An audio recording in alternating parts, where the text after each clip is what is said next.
அனைவருக்கும் வணக்கம். நான் உங்கள் தம்புரான் ரிஷபானந்தர்.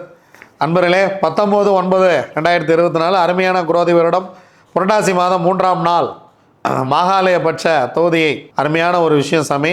மாகாலயபட்ச தோதியை திதியில் பிறந்தவர்கள், பொதுவாக தோதியை திதியில் பிறந்தவர்கள் இந்த நாளில் வீட்டில் படையல் போட்டு சாமி கும்பிடுங்க. உங்கள் முன்னோர்கள் நினைவாக பிறருக்கு அன்னதானம் செய்யுங்கள். வாழ்க்கை மகிழ்ச்சியாக இருக்கும், இருந்தே தீரும். உங்கள் முன்னோர்கள் புகைப்படம்லாம் இருந்துச்சுன்னா எடுத்து வீட்டில் மாட்டுங்க.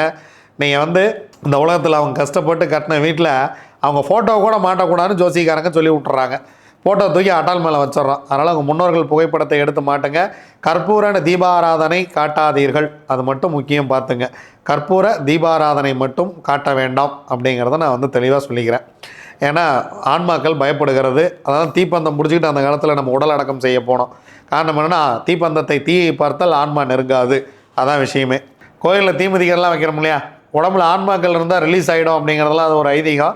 அதனால் நீங்கள் தீபாராதனை முன்னோர்கள் படத்துக்கு முன்பாக காட்ட வேண்டாம். அது ரொம்ப ரொம்ப முக்கியம். அருமையான வியாழக்கிழமை. வியாழக்கிழமைனோடனே திருப்பூரில் தான் இருக்கேன். முத்துரத்னம், நம்ம நாகராஜ், நிறைய பேர் இன்றைக்கி வருவாங்க ஆசீர்வாதம் வாங்குறதுக்கு. ரொம்ப மகிழ்ச்சியான ஒரு நாள். வியாழக்கிழமை குருநாதர் அமைப்பில் இருக்கிறவங்ககிட்ட போய் ஆசீர்வாதம் வாங்குங்க. குரு பகவானை வணங்குங்கள். குரு தட்சிணாமூர்த்திக்கு கொண்டக்கல்ல மாலை கட்டி போடுங்க. மஞ்சள் நில மலர்களால் அலங்காரம் செய்து குரு தட்சிணாமூர்த்தியை வணங்குங்கள். வாழ்க்கை மிக மிக வளமாக இருக்கும். வாங்க, திதி யோகம் கரணம் 4 நட்சத்திரம் என்ன சொல்கிறது பஞ்சாங்கம் பார்ப்போம். காலை 6:41 வரைக்கும் பிரதமை, அதன் பின்பு தோதியை, மாகாலயபட்ச தேய்பிறை தோதியை திதி. காலை 11:15 வரைக்கும் உத்திரட்டாதி நட்சத்திரம், அதன் பின்பு ரேவதி நட்சத்திரம். அதிகாலை 2:42 வரைக்கும் கண்டம் நாமயோகம் நிறைவு பெறுகிறது. அதன் பின்பு இரவு 11:36 வரைக்கும் விருத்தி நாமயோகம் இருக்கிறது. விருத்தி நாமயோகத்துக்கு யோகாதிபதி நட்சத்திரம் கேட்டை, யோகாதிபதி புதன், அவயோக நட்சத்திரம் மிருக சீரிசம், அவயோகி செவ்வாய். அதன் பின்பு துருவம் நாமயோகம். துருவம் நாமயோகத்துக்கு யோகாதிபதி நட்சத்திரம் மூலம், யோகாதிபதி கேது, அவயோக நட்சத்திரம் திருவாதிரை, அவயோகி ராகு. காலை 6:41 வரைக்கும் கௌலவம் சனி. அதன் பின்பு மாலை 5:10 வரைக்கும் தைத்துளை சுக்கிரன். அதன் பின்பு கரசை கரணம் சந்திரன். சுனிதா வில்லியம்ஸ் அவர்களுடைய பிறந்தநாள் இன்று. அவர்களை ஒரு சில நிமிடங்கள் நினைத்து பாருங்கள். அவங்களுடைய வாழ்க்கை வரலாறை, அவங்களுடைய சிரமங்களை உங்கள் குழந்தைகளுக்கு சொல்லிக் கொடுங்கள். மாகாலயபட்சம் சிறப்பாக போய்கொண்டிருக்கிறது. வியாழக்கிழமை தவற விட்டு விடாதீர்கள். அருமையான ஒரு விஷயம். இதில் என்னென்னா, உத்திரட்டாய நட்சத்திரம் இருக்கிறது. புரட்டாசி மாதம் உலகளந்த பெருமாளை வழிபடுவதற்கு உத்திரட்டாய நட்சத்திரம் மிக மிக சிறப்பு. ஒத்த காலில் நின்று வசூல் பண்ணி கொடுப்பார் உங்களுக்கு பணத்தெல்லாம். நீங்கள் வெளியில் வராத பணம், வராத காசு வாங்கிட்டு கொடுக்க மாட்டேங்கிறாங்க, வாங்கிட்டு நிறைய கதை சொல்கிறாங்க, அதிகாரத்தை பயன்படுத்துகிறார்கள் அப்படின்னா, நீங்கள் எல்லா அதிகாரத்திற்கும் மிக அதிகாரம் மிக்கவர் யாருங்க? கடவுள். கடவுளிடம் போய் முறையிடுங்கள், கடவுள் பார்த்து கொள்வார். எனக்கெல்லாம் யாராவது வாங்கிட்டு பணம் திருப்பி கொடுக்கலாம் கவலையே இல்லை. ஏன் தெரியுமா? நான் கம்ப்ளைண்ட் பண்ணுற இடம் வேறு.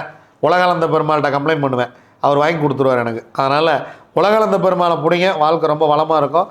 27 நட்சத்திரங்களுக்கு உண்டான பஞ்சபட்சி ராசி பலன்கள் என்ன சொல்கிறது பார்ப்போம்.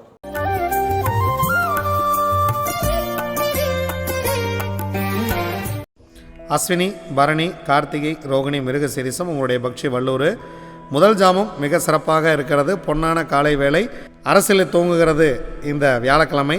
ரொம்ப அருமையான ஒரு விஷயம். குருதட்சிணாமூர்த்தியை வணங்கிட்டு இந்த நாளை தூங்குங்க. எல்லாமே இன்று வெற்றியே. 100% காரிய வெற்றி. 2ஆம் ஜாமம் நடை 50% வெற்றி. 3ஆம் ஜாமம் ஊன் 75% வெற்றி. 4ஆம் ஜாமம் உங்கள் பறவை சிறப்பாக இல்லை. 5ஆம் ஜாமம் துயில் 25% வெற்றி. 6ஆம் ஜாமம் நடை 50% வெற்றி. 7ஆம் ஜாமம் உங்களுக்கு சிறப்பாக இல்லை. 8ஆம் ஜாமம் உங்கள் பறவை அரசு வேலையில் இருக்கிறது. முக்கியமான வேலைகள் இருந்தால் இந்த நேரத்தில் செய்யலாம். 9ஆம் ஜாமம் உங்கள் பறவை ஊன் 75% காரிய வெற்றி. 10ஆம் ஜாமம் உங்களுடைய பறவை துயிலில் இருக்கிறது. பிரம்ம முகூர்த்தம் உங்களுக்கு 25% காரிய வெற்றியே கொடுக்கும். அதனால் முக்கியமான வேலைகள் ஏதேனும் செய்ய வேண்டியது இருந்தால் வெள்ளிக்கிழமை அன்னைக்கு விடிஞ்சதுக்கப்புறம் பார்த்துக்கலாம். திருவாதிரை, புனர்பூசம், பூசம், ஆயில்யம், மகம், பூரம் உங்களுடைய பக்ஷி ஆந்தை. முதல் ஜாமம் ஊன் 75% காரிய வெற்றியோடு இந்த நாளை துவங்குகிறீர்கள். மிகவும் சிறப்பான ஒரு நாள் வியாழக்கிழமை. 2ஆம் ஜாமம் உங்கள் பறவை சிறப்பாக இல்லை. 3ஆம் ஜாமம் துயில் 25% மட்டுமே காரிய வெற்றி. மதியம் சிறப்பாக இருக்கிறது. 4ஆம் ஜாமம் அரசு 100% காரிய வெற்றி. 5ஆம் ஜாமம் நடை 50% காரிய வெற்றி. 6ஆம் ஜாமம் துயில் 25% காரிய வெற்றி. 7ஆம் ஜாமம் நடை 50% காரிய வெற்றி. 8ஆம் ஜாமம் உங்கள் பறவை சிறப்பாக இல்லை. முக்கியமான வேலைகள் இருந்தால் பிறகு பார்த்து கொள்ளலாம். 9ஆம் ஜாமம் உங்கள் பறவை சிறப்பாக இருக்கிறது, 100% காரிய வெற்றி. 10ஆம் ஜாமம் பிரம்ம முகூர்த்தம் சிறப்பாக இருக்கிறது, எடுக்கக்கூடிய காரியத்தில் 75% வெற்றி. உத்திரம், அஸ்தம், சித்திரை, சுவாதி, விசாகம் உங்களுடைய பக்ஷி காகம். முதல் ஜாமம் துயிலில் துவங்குகிறது, 25% மட்டுமே காரிய வெற்றி. 2ஆம் ஜாமம் மிக சிறப்பாக இருக்கிறது, முக்கியமான வேலை இருந்தால் இந்த நேரத்தில் செய்து கொள்ளுங்கள், 100% காரிய வெற்றி. 3ஆம் ஜாமம் உங்களுடைய பறவை நடை, 50% காரிய வெற்றி. 4ஆம் ஜாமம் ஊன், 75% காரிய வெற்றி. மாலை நேரம் சிறப்பாக இல்லை 5ஆம் ஜாமம், அதனால் முக்கியமான வேலை இருந்தால் 6ஆம் ஜாமத்தில் பார்த்து கொள்ளலாம். 6ஆம் ஜாமம் உங்களுடைய பறவை ஊன், 75% காரிய வெற்றி. 7ஆம் ஜாமம் உங்களுடைய பறவை துயில், 25% காரிய வெற்றி. 8ஆம் ஜாமம் உங்களுடைய பறவை நடை, 50% காரிய வெற்றி. 9ஆம் ஜாமம் சிறப்பாக இல்லை, 10ஆம் ஜாமம் உங்களுக்கு சிறப்பாக இருக்கிறது. பிரம்ம முகூர்த்தம் மிக மிக ஒரு அருமையான ஒரு நேரமாக இருக்கிறது. எதை துவங்குவதாக இருந்தாலும் பிரம்ம முகூர்த்தத்தை துவங்குங்கள், மிகப்பெரிய ஒரு வெற்றியாக உங்களுக்கு இருக்கும். அனுஷம், கேட்டை, மூலம், பூராடம், உத்திராடம் உங்களுடைய பக்ஷி கோழி. ஸோ கோழி வியாழக்கிழமை படுபட்சி, தேய்பிறை வியாழக்கிழமை கோழி படுபட்சி. முக்கியமான வேலைகள் ஏதேனும் இருந்தால் வெள்ளிக்கிழமை பார்த்து கொள்ளலாம்.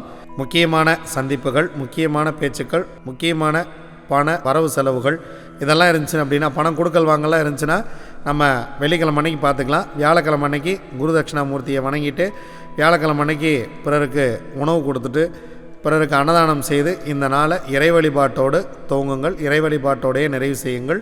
முக்கியமான வேலைகள் இருந்தால் வெள்ளிக்கிழமை பார்த்துக்கலாம். திருவோணம், அவிட்டம், சதயம், பூரட்டாதி, உத்திரட்டாதி, ரேவதி உங்களுடைய பக்ஷி மயில். முதல் ஜாமம் சிறப்பாக இல்லை, வியாழக்கிழமை அன்னைக்கு காலையில் குருதட்சிணாமூர்த்தியை துவங்கிட்டு முதல் 2 ஜாமம் சிறப்பாக இல்லை. 3ஆம் ஜாமம் சிறப்பாக இருக்கிறது. 3ஆம் ஜாமம் உங்களுடைய பறவை அரசு, 100% காரிய வெற்றியை கொடுத்துரும். 4ஆம் ஜாமம் நடை, 50% வெற்றி. 5ஆம் ஜாமம் ஊன், 75% வெற்றி. 6ஆம் ஜாமம் உங்கள் பறவை சிறப்பாக இல்லை, அதனால் இந்த நேரத்தில் முக்கியமான வேலைகளை தவிர்த்து விடுங்கள். 7ஆம் ஜாமம் சிறப்பாக இருக்கிறது, 100% காரிய வெற்றி. 8ஆம் ஜாமம் உங்களுக்கு ஊன், 75% காரிய வெற்றி. 9ஆம் ஜாமம் உங்களுடைய பறவை துயில், 25% மட்டுமே காரிய வெற்றி. 10ஆம் ஜாமம் உங்கள் பறவை நடையில் இருக்கிறது, பிரம்ம முகூர்த்தத்தில் செய்யக்கூடிய காரியம் உங்களுக்கு 50% மட்டுமே வெற்றியை கொடுக்கும். முக்கியமான வேலைகள் ஏதேனும் இருந்தால் வெள்ளிக்கிழமை விடிந்த பிறகு பார்த்து கொள்ளலாம். இது வரைக்கும் 27 நட்சத்திரங்களுக்கு உண்டான பஞ்சபட்சி ராசி பலன்கள் வியாழக்கிழமை எப்படி இருந்துன்னு பார்த்தோம். தோதியை திதியுடன் கூடி வெள்ளிக்கிழமை மாகாளியபட்ச திருதியை எப்படி இருக்கிறது அப்படிங்கிறத பார்க்கலாம் வாங்க. நாம் தொடர்ந்து பயணிப்போம். நன்றி, வணக்கம். நான் உங்கள் தம்பிரான் ரிஷபானந்தர்.